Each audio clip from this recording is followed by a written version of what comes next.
miremos atrás para avanzar. La historia es semilla que hay que sembrar. Unidos hoy, futuro en pie. El mañana es nuestro, tú lo ves. Las raíces del ayer nos dan sostén. Buenos días, buenas tardes o buenas noches a todos ustedes. Nos vamos a encontrar en un nuevo capítulo de Historia de la Unión Cívica Radical.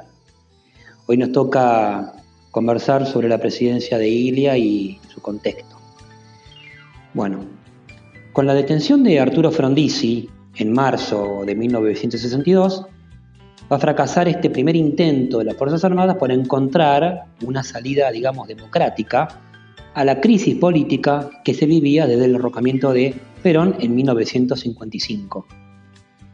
Y mientras los militares se reprochaban viejos rencores y deliberaban los pasos a seguir, José María Guido, presidente provisional del Senado rionegrino y siguiente en la línea sucesoria, por la renuncia del presidente Alejandro Gómez años antes, rápidamente se presenta ante la Corte Suprema de Justicia y jura como presidente.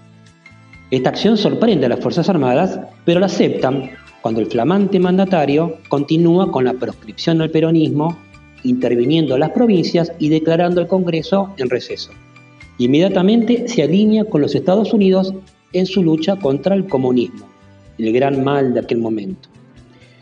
Lo curioso es que mientras esto sucedía, va a producirse un enfrentamiento entre diferentes facciones del ejército, porque no todos dentro del ejército estaban de acuerdo con darle a la ciudadanía una nueva salida constitucional, sabiendo por sobre todo que la mayor parte de la población argentina continuaba siendo peronista. Entonces, ¿qué pensaban? ¿Volverán o no volverán a gobernar? Me refiero al suceso poco mencionado tal vez, que tendría que ser más estudiado, conocido como la lucha entre los azules y los colorados. Según palabras del gran politólogo francés Alain Rouquier, en líneas generales decía lo siguiente: los azules y los colorados son antiperonistas. Para los colorados, el peronismo es un movimiento de clase sectario y violento que da lugar al comunismo y que desató el resentimiento de la clase obrera. El obrerismo escandaloso de Perón era de manera subversiva. Los pequeños empresarios, los profesionales y los funcionarios públicos estaban cercanos a este grupo. Las Fuerzas Armadas tendrían que tomar el poder nuevamente. Por otro lado, los azules consideraban que, a pesar de sus excesos, de sus abusos de poder, de su demagogia insoportable, el peronismo era una fuerza nacional y cristiana que permitió salvar a la clase obrera del comunismo. Se opusieron a Perón porque pretendía politizar al ejército y ponerlo a su servicio. Los industriales y la gran patronal estaban cercanos a este grupo. Finalmente, este sector sería el que se va a imponer y va a permitir una salida constitucional. Era el sector legalista, podemos decir. ¿Quién era su comandante? Paradójicamente, el general Juan Carlos Onganía, que luego va a tener otro protagonismo. Esto no va a ser un chiste, ¿eh? Este enfrentamiento va a traer una veintena de muertos y de muchos heridos. Va a durar 6 meses aproximadamente. Mientras tanto, ¿sí?, a todo esto, el presidente estadounidense John Kennedy reconoce a nuestro primer mandatario, con lo que la continuidad tenía un gran punto asegurado. O sea, esta continuidad no era tanto por respeto a la Constitución, sino porque Estados Unidos había reconocido a Guido. Bueno, otro acontecimiento importante de gran envergadura en el continente americano, por sobre todo, en el mes de octubre, lo que casi permite una tercera guerra mundial, en plena Guerra Fría, la llamada crisis de los misiles. Este fue un enfrentamiento de amenazas y de tensiones durante 13 días, en octubre del 62, entre Estados Unidos y la Unión Soviética, debido a que la Unión Soviética instaló en Cuba misiles nucleares que apuntaban a ciudades estadounidenses. Casi se pudre todo, ¿eh? Finalmente se resolvió mediante vías pacíficas, quiero decir. ¿Qué queda entender esto? Que había que llevarse bien con los Estados Unidos, porque además de dirigir la política de Occidente, era un socio económico mucho más que importante. El clima que se vivía era de una tensión permanente, de desconcierto sobre el futuro. En el país había desocupación y una crisis económica. Y el Fondo Monetario Internacional y los capitalistas estadounidenses siempre, obviamente, aseguraban jugosos préstamos, pero a altos costos monetarios, políticos y sociales. Entonces José María Guido recibió el guiño de las Fuerzas Armadas, una vez que comenzó su mandato, para llamar a elecciones generales para julio del año siguiente, para el año del 1963. Y el neoperonismo, este nuevo peronismo sin Perón, recordemos que su máximo líder estaba exiliado, se sintió entusiasmado con una nueva salida democrática. Este neoperonismo se ilusionaba con poder participar en las nuevas elecciones y cantaban: todos unidos triunfaremos, y se alinearon bajo un único frente, el Frente Nacional y Popular. Esta fórmula estaría encabezada por Vicente Solano Lima. Tanta ilusión fue interrumpida por el restablecimiento del decreto número 4161/56 del gobierno de Aramburu, que prohibía cualquier tipo de afirmación ideológica o propaganda peronista. No habrá retornismo, decían, anunció el gobierno, y proscribe la fórmula peronista. Entonces la Unión Popular, ofendida, ya fuera del concierto político, determina votar en blanco en las elecciones que pronto se iba a avecinar. El gobierno dijo: ningún argentino podrá presenciar el espectáculo grotesco del desembarco de Perón en la Argentina. Bueno, el 7 de julio de 1963, la fórmula de la Unión Cívica Radical del Pueblo, compuesta por Arturo Illia, un médico rural que había nacido en Pergamino, pero que residía en Córdoba de hacía muchos años, y Carlos Perete, un abogado entrerriano, fueron elegidos presidente y vicepresidente de la Nación con poco más del 25% de los votos. Esto es lo más llamativo.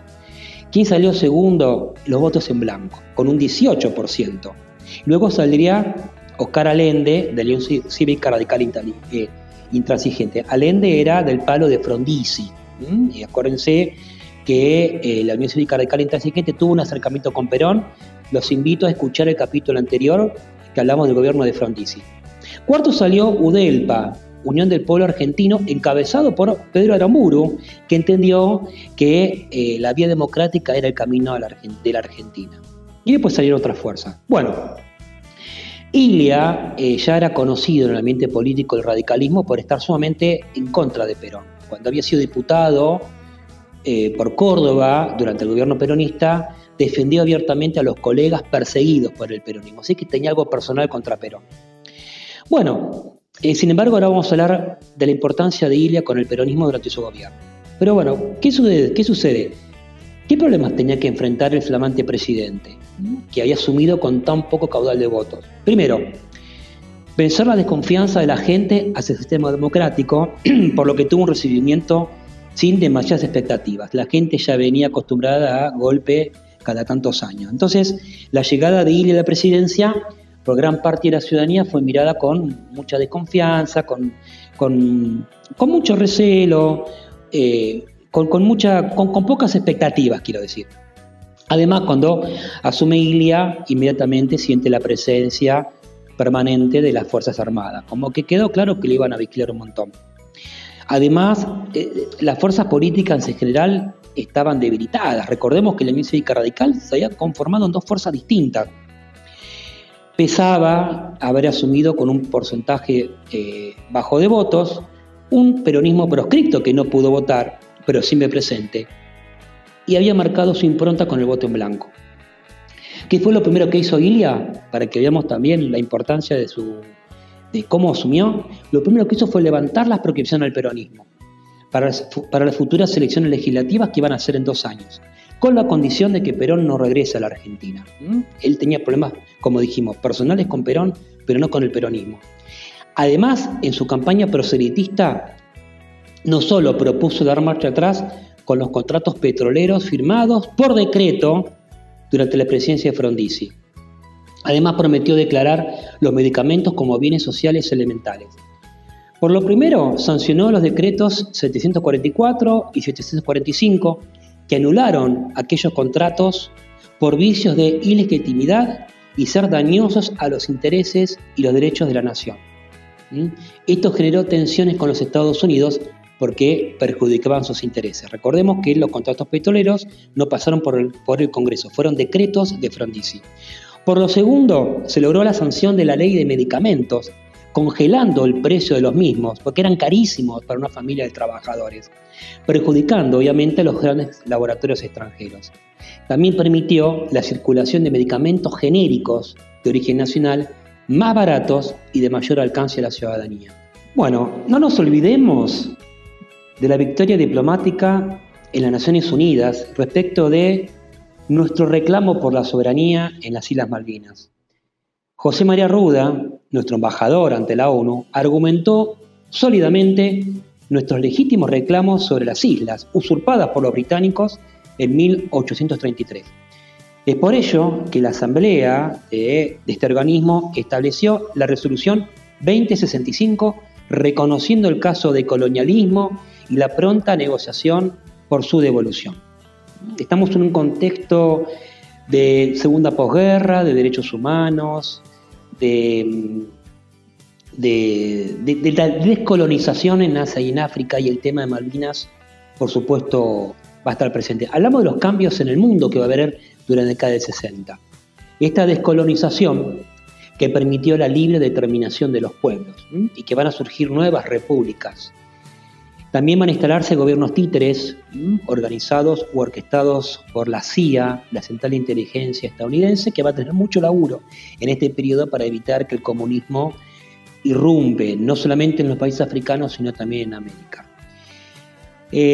Algo muy importante, ¿sí?, que va a provocar la CIA, que como consecuencia de la Revolución Cubana y las ideas de izquierda van a provocar, por supuesto, golpes de Estado, y van a entrenar también fuerzas militares para derribar gobiernos que simpaticen con reformas sociales o para colocar gobiernos adictos, ¿no? Algo que vamos a seguir trabajando. Bueno, y un tema muy importante también es que dentro de este periodo de descolonización surge la independencia de la República de Mauricio. O sea, surge la República de Mauricio, colonia de Reino Unido. Este es un tema que está en boca nuestra en los últimos días. En 1965 surge la República de Mauricio, ocupada por el Reino Unido desde hacía muchos años, desde 1814. ¿Qué sucede? El Reino Unido, si bien le da la independencia a Mauricio, se queda con el archipiélago de Chagos, un conjunto de islas, transformándolo en territorio británico del Océano Índico y que expulse su población. Este conjunto de islas fueron reclamadas por Mauricio para mantener su integridad territorial y hasta hace muy pocos días fueron devueltas a esta república. Pero la presencia militar británica y estadounidense en la isla Diego García continúa. Bueno, el contexto de los años 60 en la Argentina, para volcarnos a la historia local, es una década de llamas. Los jóvenes dicen presente a nivel occidental. El concepto adolescente sale a la luz, se difunde enormemente. Es una época de grandes cambios culturales.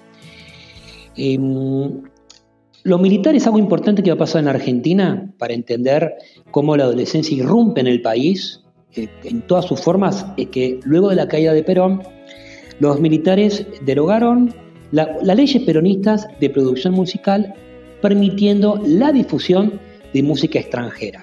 En la Argentina, sin límites, sin trabas, comienza a circular música de origen inglés o estadounidense, canciones de origen inglés y estadounidenses, que es una herramienta del sistema capitalista para consumir productos de origen estadounidense y darle vida al capitalismo frente al conservadurismo soviético, ¿sí? Vamos a entender cómo el rock and roll y el pop son herramientas y armas fundamentales para que el sistema capitalista triunfe. En la Argentina se promueve el rock and roll, el twist, el pop, la industria, toda esta industria musical, que generaron rápidamente una gran popularidad, ¿no?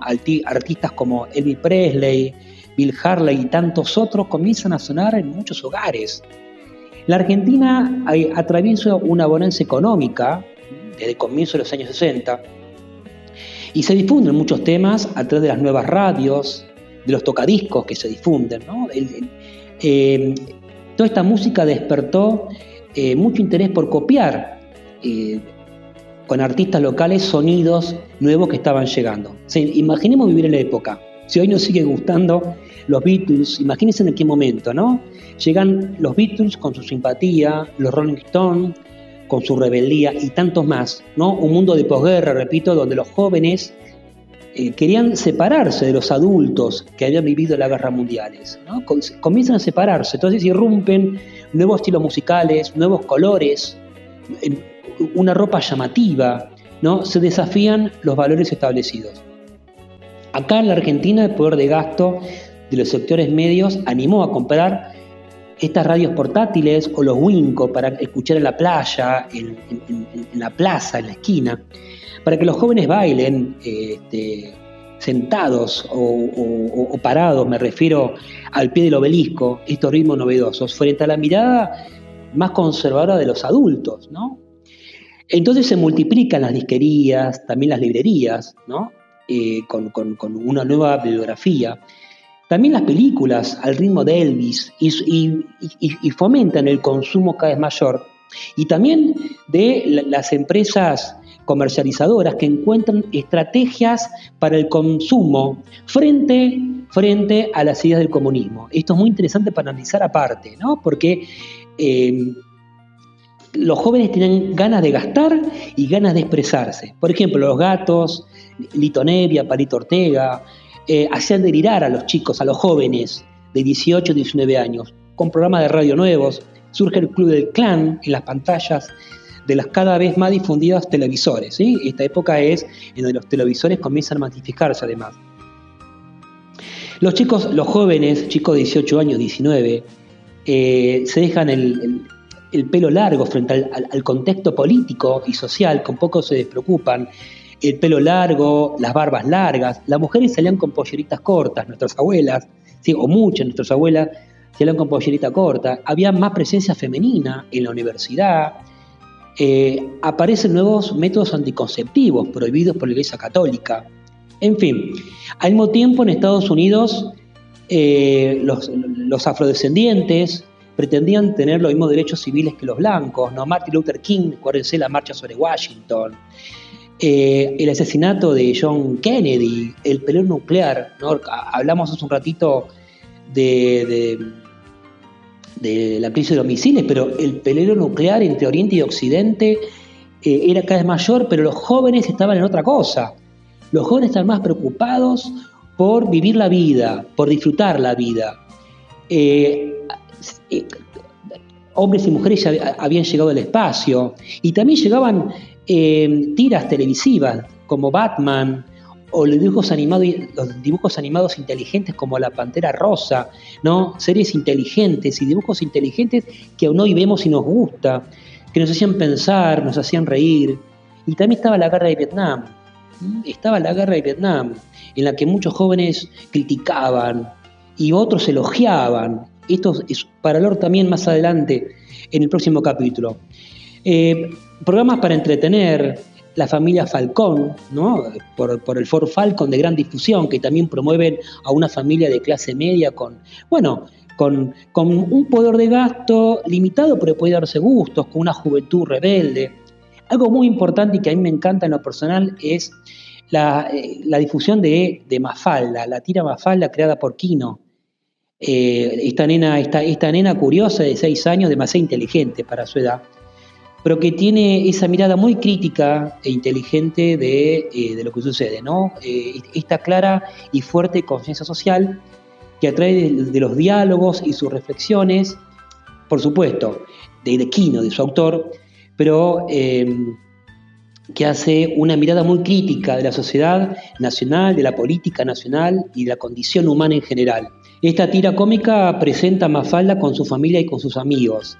Acuérdense que Felipe, Libertad, Susanita, etc. Cada uno tenía una visión distinta de la vida. Y también, obviamente, una crítica a sus padres conservadores. Acuérdense que la mamá de Mafalda era una mujer dedicada al hogar. ¿Qué harías si vivieras? La crítica a la mujer que podría ser y no es, ¿no? Entonces, muchas mujeres que veían a Mafalda también se sentían reflejadas en que no querían esa vida dedicada al hogar. Por eso hablamos de una época de grandes cambios. Bueno,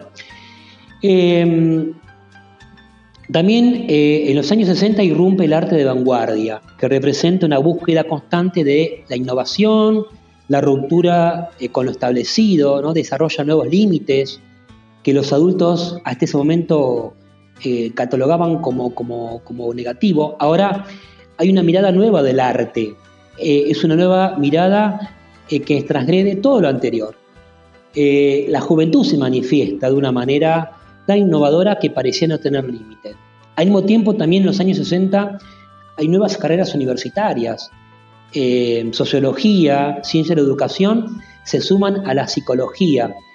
Y la mujer también, como dijimos antes, no solamente se incorpora al mundo universitario, sino que también se inserta en el mundo del trabajo. Habíamos comenzado con Frondizi a hablar de la expansión industrial, ¿se acuerdan? Con la erradicación de capitales extranjeros. Bueno, Ilia lo continúa y llegan múltiples capitales, sobre todo de Europa y de Estados Unidos, y se fabrican automóviles, heladeras, artículos para el entretenimiento, para el consumo, y que los sectores medios florecen. También es importante destacar que en esta época, además del Canal 7, van a surgir otros canales que van a difundir, ¿no? Series norteamericanas. La publicidad va a tener, va a ser una industria que va a progresar muchísimo porque favorece, como dijimos antes, al consumo de productos. Las telenovelas argentinas, hay revistas con mayor libertad creativa, tanto en contenido como en diseño. Bueno, esta contracultura, dijimos, que caracteriza a los jóvenes, van a luchar de frente contra el mundo más compacto y cerrado de los adultos. También es importante destacar que con Ilia, en este periodo, va a aumentar la financiación de centros para las investigaciones científicas, va a permitir la llegada de nuevos programas de estudio. El Estado va a impulsar la creación de institutos, por ejemplo, el Instituto de Itela, va a impulsar carreras de artistas nacionales, y llegan científicos también, y promueven científicos que van a participar y van a lograr que otros jóvenes se incorporen al ámbito de las ciencias. Lamentablemente, para 1966, la vieja mentalidad retrógrada va a luchar de frente contra esta mentalidad novedosa y va a cuestionar gran parte del cine argentino, el teatro argentino y artes plásticas argentinas que veremos más adelante, ¿no? Esta mentalidad retrógrada va a cuestionar mucho de las novedades de los 60, ¿no? ¿Cuál es el límite? Decían, ¿no? La Iglesia Católica, las Fuerzas Armadas. ¿Cuál es el límite de esta juventud escandalosa que se había animado a cuestionar todo lo que habían heredado sus padres? Ya vamos a estudiar con el tiempo las consecuencias. Vamos a hablar un poquito del gobierno de Arturo Illia. Los primeros años de gobierno del presidente sucedieron en el marco de una creciente alza de la economía mundial.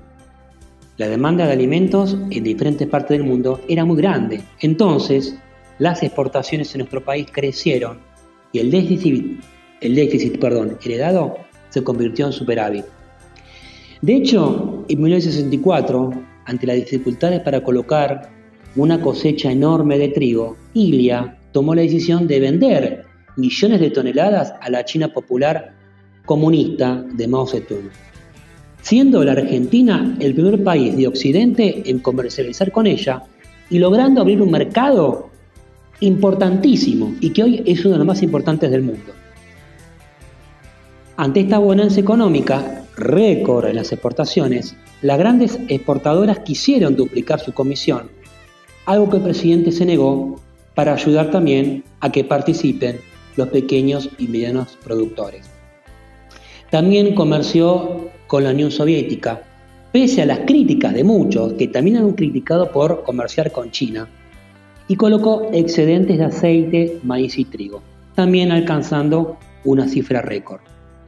Illia no tomó prestado dinero en sus casi 1000 días de gobierno.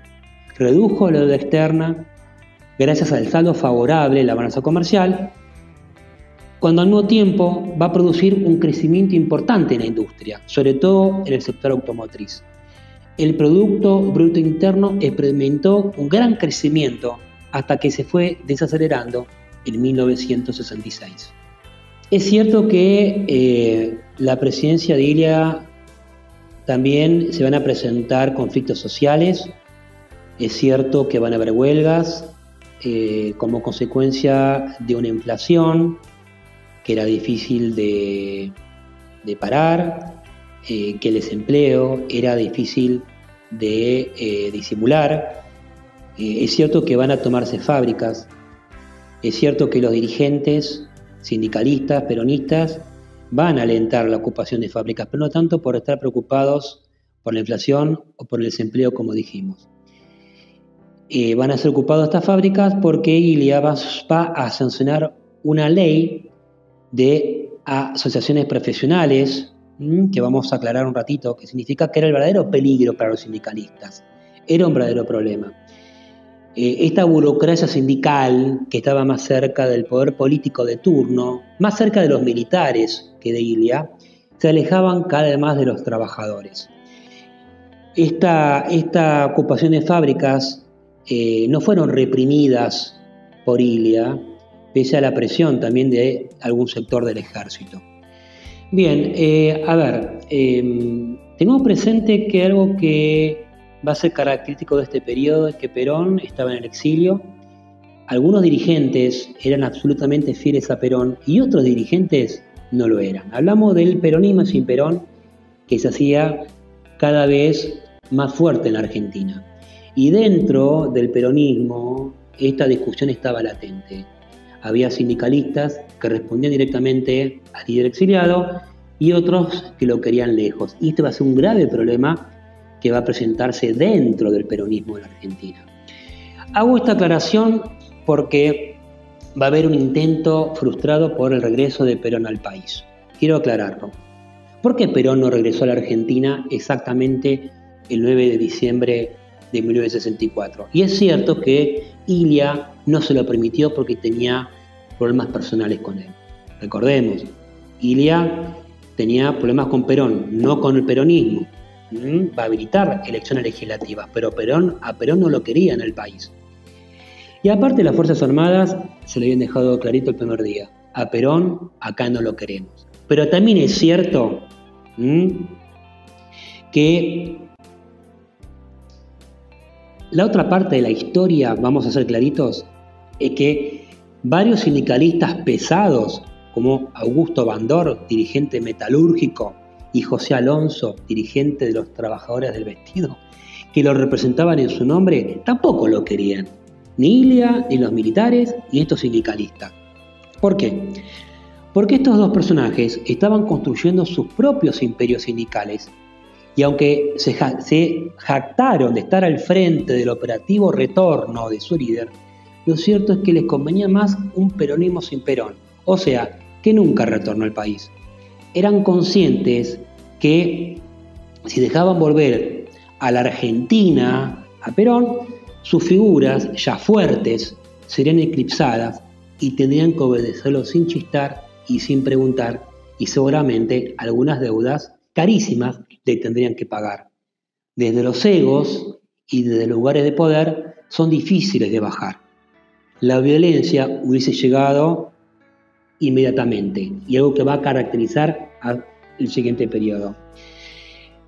¿Qué hay de cierto además? Que estos tipos nunca movilizaron a sus tropas obreras, sabiendo que Perón estaba varado en Río de Janeiro, gracias al freno de nuestro gobierno, por lo que no les interesó que su histórico dirigente regrese a la Argentina. Bueno, vamos a referirnos un ratito a lo que sucede en el ámbito provincial y local, acá en nuestra Puerto Madryn. También el 7 de julio, con las elecciones nacionales, se van a llevar elecciones en nuestra provincia y en nuestra ciudad. En Chubut resultarán elegidos para los cargos de gobernador y vicegobernador el escribano Roque González y el doctor Atilio Biliones, respectivamente, también de la Unión Cívica Radical del Pueblo, al igual que Ilia. Roque González es recordado por la intensa obra pública de su gestión, como por inaugurar centros maternales e infantiles. Además fue el fundador del PACH, del Partido Acción Chubutense, con el objetivo de representar y promover los intereses de la provincia. Buscó por esta acción impulsar políticas para favorecer el crecimiento económico y social de Chubut. El PACH vendría a ser una opción regional de la provincia frente a los partidos políticos tradicionales de alcance nacional. Al mismo tiempo, en nuestra ciudad va a asumir como intendente, luego de ser elegido, también de la Unión Cívica del Pueblo, el señor Antonio Rodríguez Ríos, muy recordado y muy querido porque asumió en un contexto muy difícil. Fue fundador del Aeroclub de la ciudad y animador del primer campeonato de pesca submarina.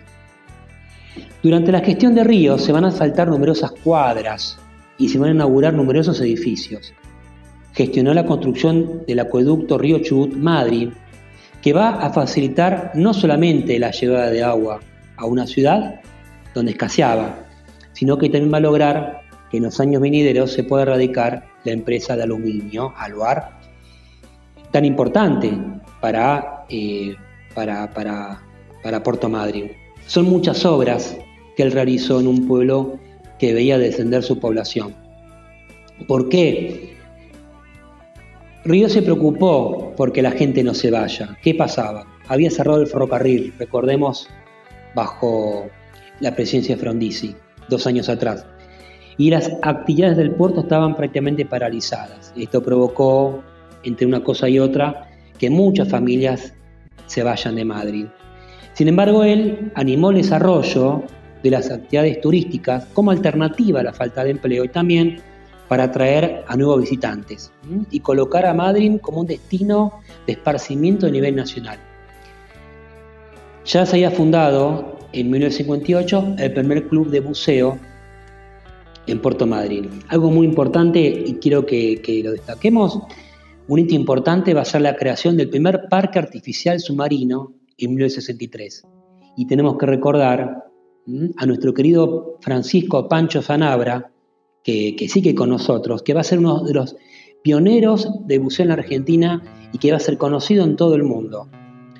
El intendente además va a proponer la creación de juntas vecinales para que los vecinos desde sus barrios puedan gestionar soluciones a las necesidades que cada uno de ellos tenían. Y vamos a destacar algo muy importante acá en la ciudad. La asunción como concejal de Silvia Moore del Villar, primera mujer en ocupar una banca en nuestro Consejo Deliberante. Bueno, nuestra querida Silvia sigue presente en los corazones radicales y nos sigue acompañando también en el debate y en su crítica hacia lo que es el radicalismo hoy en la provincia. En un censo, la población de Madryn de 1960 era de 5.586 personas. 10 años después, para 1970, era de 6.183 habitantes. Solamente había crecido poco más del 10% de la población. Bueno, no podemos dejar pasar un acontecimiento extraordinario para la Puerto Madryn de aquellos años, la visita del presidente de la Nación. Al cumplirse los 100 años de la llegada del primer contingente galés a nuestras playas, el 28 de julio de 1965, con el objetivo de inaugurar el monumento construido en homenaje a la mujer galesa, Arturo Illia nos visita. Tremendo acontecimiento va a causar un movimiento enorme de personas en toda la región y va a acaparar la atención de los noticieros nacionales y con ello la promoción de nuestras costas, de nuestras playas y del tan esperado, necesario turismo en la ciudad. ¿Por qué derrocaron a Illia? Son muchas las causas y complejas también, pero la caída de Illia se debió más a sus aciertos que a sus errores. Es cierto que una de las tantas y complejas causas fue la bajada del pulgar de los Estados Unidos por ver afectados sus intereses al ser anulados los contratos petroleros que anunciamos al comienzo del capítulo. Y eso que las empresas petroleras fueron indemnizadas por el gobierno nacional.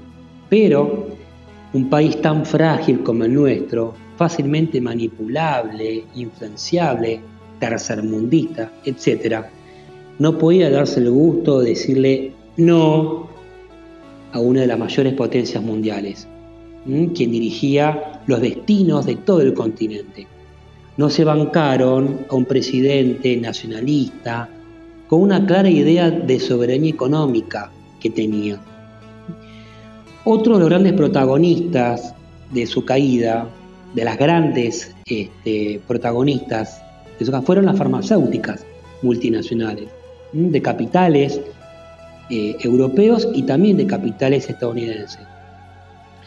Estas empresas farmacéuticas vieron perjudicadas sus ganancias cuando una ley les puso un freno a sus precios abusivos y al manejo monopólico de medicamentos. Hicieron la misma lectura política que Estados Unidos.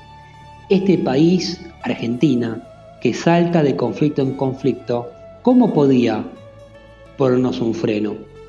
También la sociedad rural le puso un límite al presidente, hablamos de la sociedad rural argentina, por no ver mayores ganancias a las exportaciones. También es cierto que, aparte de la sociedad rural, fueron los líderes sindicalistas, acostumbrados al poder que tenían, al descuento compulsivo que realizaban sobre los saberes de los afiliados. Estos líderes sindicalistas, quienes controlaban las listas únicas sin que las minorías estén representadas, estos líderes sindicalistas que no permitían que sus representados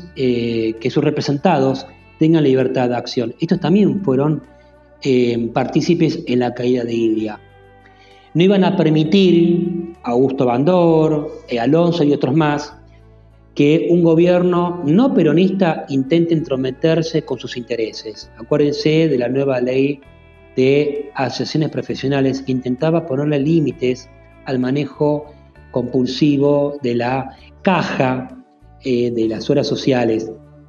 Estos líderes que estaban al frente de los sindicatos cada vez se manejaban con patotas, se hacían cada vez más ricos, avaros, todopoderosos, y que eran ya parte de un poder muy importante en la Argentina. Eran amos y señores del país. Estos líderes se manejaban con una mayor autonomía, sin consultar a Perón, se acercaban cada vez más a los círculos militares. Al mismo tiempo van a ver la llegada de Isabel Perón, la tercera esposa del expresidente, que nos va a visitar sorpresivamente a comienzo del año 66, y que venía al país a poner los patitos en fila, como se dice, ¿no? A poner a los dirigentes sindicales en orden, y a decir que esta idea de que haya un peronismo sin Perón iba a ser completamente imposible. Vamos a ver después, más adelante, las consecuencias.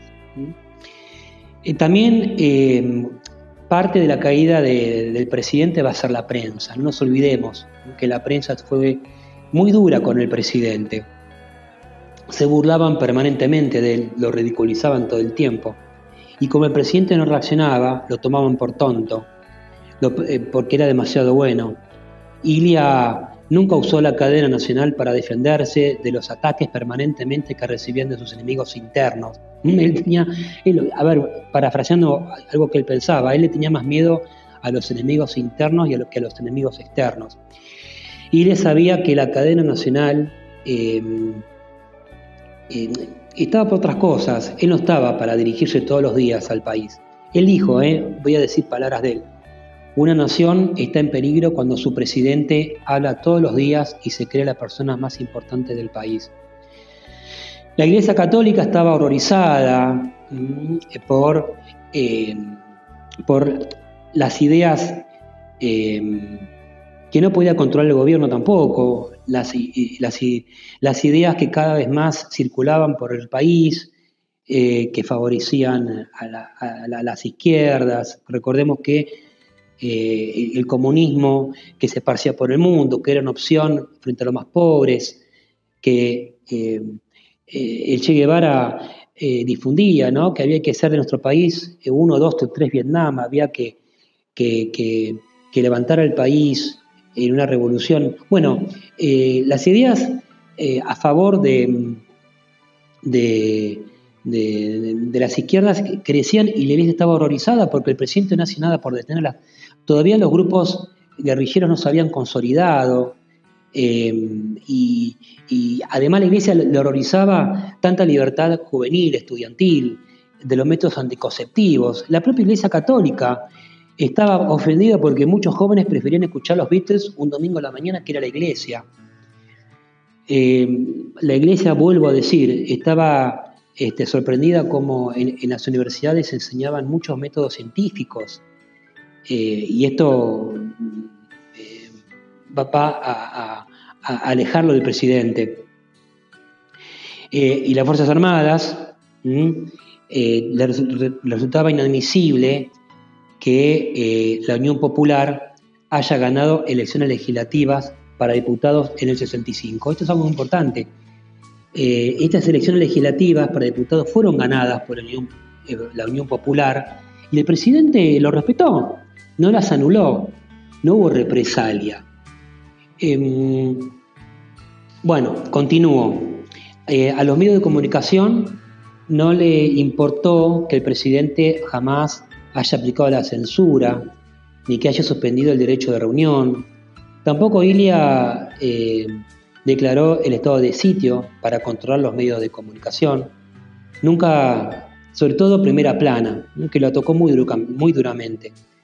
Pero en general los medios nunca destacaron que Ilia haya disminuido el gasto público, que nunca haya utilizado el ejército para reprimir huelgas, que Ilia haya permitido que los docentes y que los estudiantes puedan manifestar libremente sus ideas. Ilia nunca atacó el ámbito universitario. Tampoco reconocieron que el presidente haya impulsado una obra monumental como el complejo hidroeléctrico El Chocón, Cerros Colorado. Y lo siguen atacando una y otra vez. Ilia implantó el salario mínimo vital y móvil, tampoco se lo reconocieron. Como tampoco reconocieron que Ilia haya destinado la cuarta parte del presupuesto nacional a la educación. Se burlaban, diciendo que ese 25% que destinaba a la educación era el mismo que había recibido como caudal de votos. Ilia era otra clase de tipo, por eso muchas veces se lo extraña, ¿no? Porque era una persona que creía firmemente en el sistema republicano. Por eso le decía que las leyes tienen que cocinarse en el Congreso. Él no creía en los decretos. Los decretos que se sancionó los únicos fueron para anular los contratos petroleros. Pero lo llamaron Tortuga. ¿Por qué Tortuga? Porque decían que era lento su gestión. Él decía, yo creo en la actividad del Congreso Nacional y las leyes tienen que cocinarse ahí. Recordemos que la Unión Cívica Radical del Pueblo era mayoría en diputados y minoría en el Senado, por eso las leyes tardaban en cocinarse. Y si no conforma lo que digo para decir que Ilia fue un buen presidente, aclaro que Ilia bajó la deuda externa, como dijimos antes también, sin miedo levantó las restricciones al peronismo, aumentó las asignaciones familiares y también siguió permitiendo que se radiquen nuevas empresas en el país porque iban a lograr miles de puestos de trabajo tan necesarios. De nada sirvió. Entonces yo digo hoy, ¿tenemos los gobiernos que merecemos? ¿Merecimos los golpes que tuvimos? Insisto, y lo digo siempre, que en Argentina, si querés conocer el futuro, tenés que estudiar su historia. Ilia fue un presidente que tuvo el coraje de comerciar con China, como lo dijimos antes, aún con la crítica que lo rebajaba todo el tiempo. Él sabía que le hacía bien al país y no existían relaciones diplomáticas ni consulares. Y también es cierto que Ilia se negó a enviar tropas de apoyo a Santo Domingo, República Dominicana, con que solicitaba a Estados Unidos, ¿no? Con el plan TIAR, que obligaba a todos los países latinoamericanos a asociarse a Estados Unidos en su lucha contra el comunismo. Cuando Estados Unidos sugiere que la Argentina envíe tropas en señal de solidaridad con él, Ilia se niega. en un contexto donde los golpes militares, como en República Dominicana, estaban sucediendo en Brasil o en Bolivia, y que le va a tocar a él. En Santo Domingo tenían miedo que la República Dominicana se transforme en la nueva Cuba, y con la excusa de sostener los intereses estadounidenses, Estados Unidos invade simplemente para evitar que eso suceda. Hablamos de un hombre que mientras lo estaban desalojando de su despacho, porque tenía en contra a todo el grupo de poder, como dije recién, solamente tomó su cenicero, que era suyo, y que él tuvo que vender su propio auto para pagar los viajes con su mujer al extranjero, que estaba muriendo de cáncer. Ella murió en Buenos Aires, pero él nunca usó un peso del Estado para fines personales.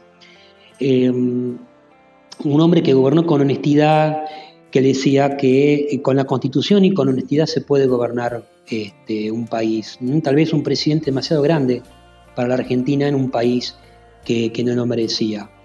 Fue un 28 de junio del año 66, de 1966, cuando un nuevo golpe de Estado se lleva a cabo en la Argentina, dirigido por Juan Carlos Onganía, un brillante general que haya dicho que las fuerzas latinoamericanas tenían que unirse frente al enemigo rojo, el enemigo subversivo, el comunismo, etc. Pero fue un militar, un coronel, que le golpeó la puerta de su despacho, que fue el que lo sacó. Y este coronel va a recordar años después lo siguiente. En sus recuerdos, este coronel, que le pidió personalmente la renuncia a Ilia, recordaba que Ilia, el presidente, a punto de ser expulsado de su despacho, palabras de él: Ilia avanzó serenamente hacia mí y me repitió varias veces: sus hijos se lo van a reprochar, sus hijos se lo van a reprochar. Después de 10 años, le tengo que decir, señor Ilia, que usted tenía razón. Usted me dio esa madrugada una inolvidable lección de civismo.